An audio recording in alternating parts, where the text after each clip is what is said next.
Harvard study finds Israel disappeared nearly 400,000 Palestinians in Gaza, half of them children.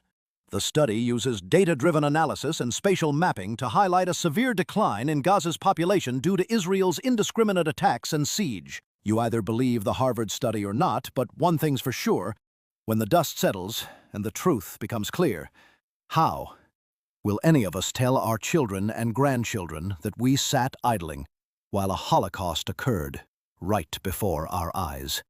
It's not too late. Keep protesting and keep spreading the truth. The sooner we end this savagery, the more lives we can save.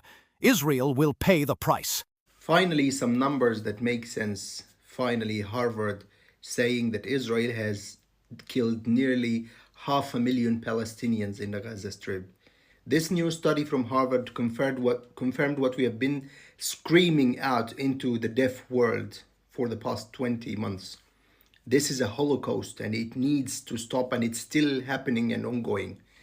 And the report, interestingly, ironically, the report is written by an Israeli professor, Yaakov Garb, who used the IDF data and spatial mapping. The IDF data and spatial mapping suggesting a population gap from 2.3 million to 1.8 million. He used the IDF data-driven analysis and spatial mapping to show the world how the Israeli army siege of Gaza and indiscriminate attacks on civilians in the enclave have led to a serious drop in their population. Now you ask yourself, all this data is known and public, but still the UN and the West are silent. Why the world has to tolerate Zionist atrocities with this impunity? Why there is no strict actions taken against Israel? Why there are no sanctions slapping on Israel? I'll tell you why. All the politicians in the West, with no exceptions, are blackmailed. Governments are blackmailed and politicians are blackmailed by Israel using the Mossad and the threat of the nuclear weapons and the Samson options, seasoned with some gifts of meat and money. That's the reason. I am going to keep posting about this because it doesn't seem to be fucking sinking in to most Americans and those in the West.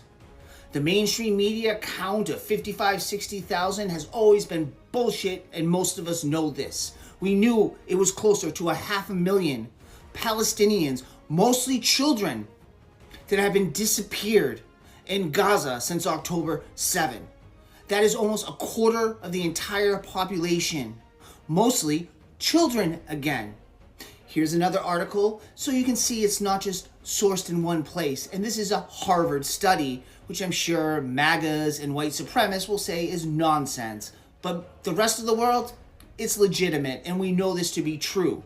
We have watched the destruction and the genocide going on for almost 2 years now. And Israel has a history of disappearing even their own children. This is a New York Times article about what they did in the 1950s to their own Jewish community. But please remember, while yes, Israel loves to traffic children and is making them disappear, the vast majority of these Palestinians have just been wiped off the face of the earth by the occupation. Free Palestine, free the fucking world. I think this is such an important report to actually look at and understand, because not only does it talk about all of the nuances and disparities that exist within aid compounds and the Palestinian population, but also use elements like spatial mapping to show how Israeli attacks on the population as well as obstruction of aid have led to dramatic decreases in the population. The Palestinian population was calculated to be about 2.23 million people. Right now, the reported death toll of Palestinian deaths sits at about 61,000 approximately. And according to numbers directly from Israeli military attacks, it talks about the remaining population being left at 1.85 million people, and that's dispersed across 3 major spots. We have about 1 million people located in Gaza City, about 500,000 in Mawasi, and 350,000 in central Gaza, which is bringing the total to 1.85 million. But clearly, if you take the number of the estimated population before October 2023 and subtract the reported estimated remaining population from that number, it doesn't give you 60,000. It brings it to approximately 380,000. And of course, we've always had skepticism about the actual reported death toll, which has led analysts to believe that the real death toll is most likely significantly higher than what's been reported. Do you feel the children of Gaza are innocent? I can see how children are terrorists as well. You have a picnic here, a couple of kilometers away from Gaza, where the bombs are raining down. These bombs. How can you then say that you have a lot of sympathy? We, as I've said, we really have no other choice. Why do you want to live in Gaza? I can't have as next door neighbors Nazis. Are you talking about Hamas now, or are you talking about all the Palestinians there? Okay, so we all know that's a big lie, and I'm a little bit insulted that you could still say that. So let's stop all that propaganda. All the children are Hamas, and they'll be very happy to see all of us burnt all over the world, and they'll destroy the whole world with that, the Christian world together with that. Are you blaming 2.2 million people for the wrongdoing of 3,500 people? 100%. Now let me explain why. Because they're accomplices to the crime, they're supportive of it, and they were part of it. And we just have to say again, it's not going to happen again. You guys want to resettle Gaza? For sure. Okay. What about the 2.2 million Palestinians who live there? Where should they go? Let's find some creative solution. We don't want them to die. And that's different from what they want. You want them to be displaced? We want them to be displaced, 100%. Where should they go? So let's work together. That's the dream. But when you see the pictures from Gaza where large parts of the coastal strip is leveled to the ground, you think that's restraint? What more can you do to the Gaza Strip? What more? We want to finish the job. You say you're not an extreme movement, but according to international law, what you're saying, you're calling for the ethnic cleansing, displacement of a people. That's against international law. Okay. That's So pretty first- extreme. So we're not extreme. Ethnic cleansing is a very It means the laundered water. forcibly displacement of a people from a geographical area. They This is want- what you're calling for. Okay, so when people come, it was done in World War II.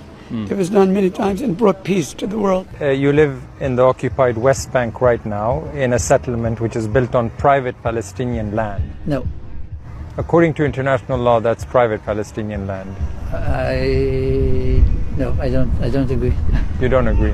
There were never Palestinians living there. Also, all the Palestinians that are living around me, most of the houses there are empty, by the way.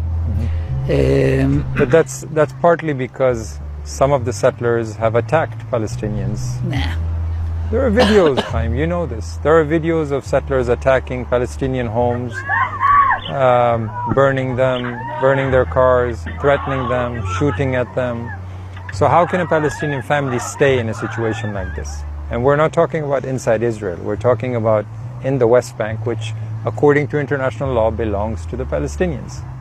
I don't agree. Look, I don't think. How many children is it legitimate and proportionate to kill children patients in a hospital to get one Hamas scalp? Wilfred, can I just give you the infrastructure of the international law? Because obviously you're not asking a question based on the international law is asking only one thing.